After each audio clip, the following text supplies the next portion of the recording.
네, 큰 불길은 좀 잡힌 모양새입니다. 한때 400명대까지 치솟았던 코로나19 신규 확진자가 점차 줄어들면서 지난 3일부터 엿새 연속 100명대를 유지했습니다. 강화된 사회적 거리두기 효과가 조금씩 나타나고 있다는 평가입니다.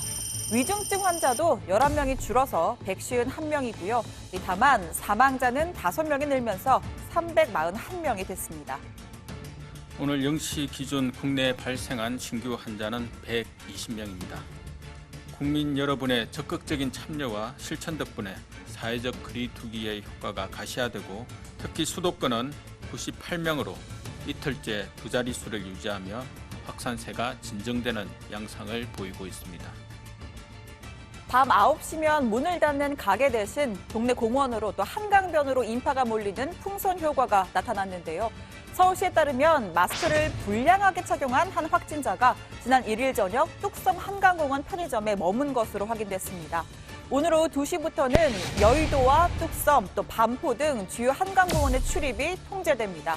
또 전체 11개 공원 내 매점과 카페, 주차장도 밤 9시 이후엔 들어갈 수 없습니다. 세계공원에 통제구역을 명시한 것은 전체 한강 이용 시민의 약 절반 가까이가 이용하기 때문입니다. 다른 곳은 비록 통제구역은 없지만 또 매점 9시 이후에 영업 금지 등은 똑같은 기준으로 적용이 됩니다. 또 교회에 이어서 불교발 집단 감염도 발생했습니다. 서울 영등포구에 있는 불교 종파 1년 정동 포교소에서 승려와 신도 등 12명이 확진인데요. 8월 29일부터 9월 1일 사이 총 315명이 참석한 법회를 열었습니다. 1년 정동은 일본 승려가 창시한 주로 일본의 신도가 많은 종파인데 서울시가 2차례 법인 허가를 불허한 바 있습니다. 1년 종종 관련해서는 영등포구에서 5회에 걸쳐서 현장 점검을 확인한 결과 별다른 수치 위반 사항은 없었던 걸로 이제 확인을 하였습니다.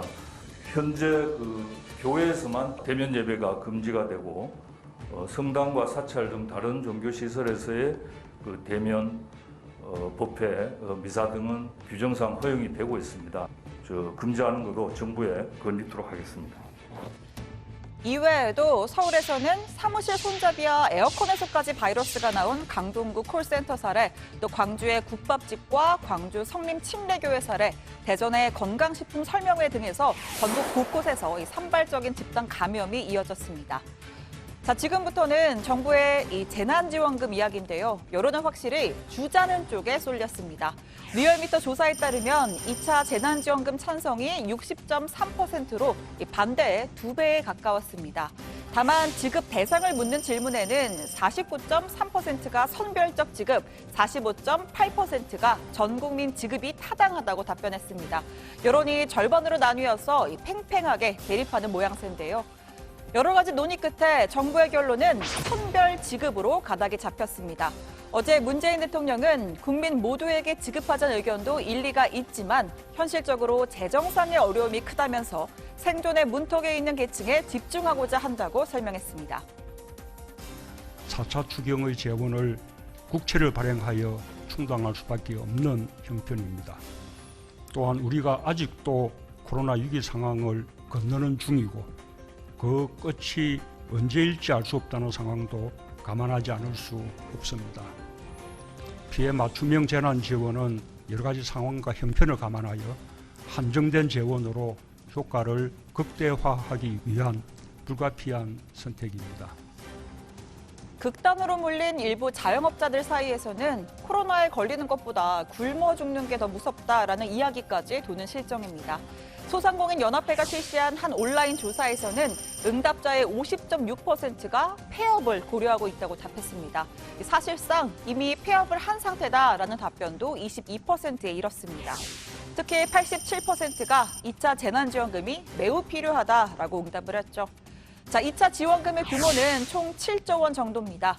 노래방, PC방 등 고위험 집합 금지 업종은 200만 원씩, 그리고 영업 제한을 받은 제과점이나 카페는 200만 원보다는 좀 아래로 일괄 지급하고 또 외에도 영업 손실이 발생한 소상공인에 대해선 매출 기준선에 따라 차등 지급할 예정입니다. 이미 폐업을 한 자영업자에게도 새로운 창업을 위한 자금과 생계비를 지원할 예정입니다. 가능한 한 네. 본인이 자신의 소득을 증명할 필요가 없는 방식으로 대상을 선별하고 신속하게 지급하는 시스템으로 구축하려고 합니다. 세청의 자료를 통해서 국민께서는 대상으로 지급이 되었습니다. 네. 뭐 어떤 방법으로 드릴까요? 예, 네. 소상공인 전체 100% 중에 상당히 많은 비율로까지 저희들이 생각하고 있습니다.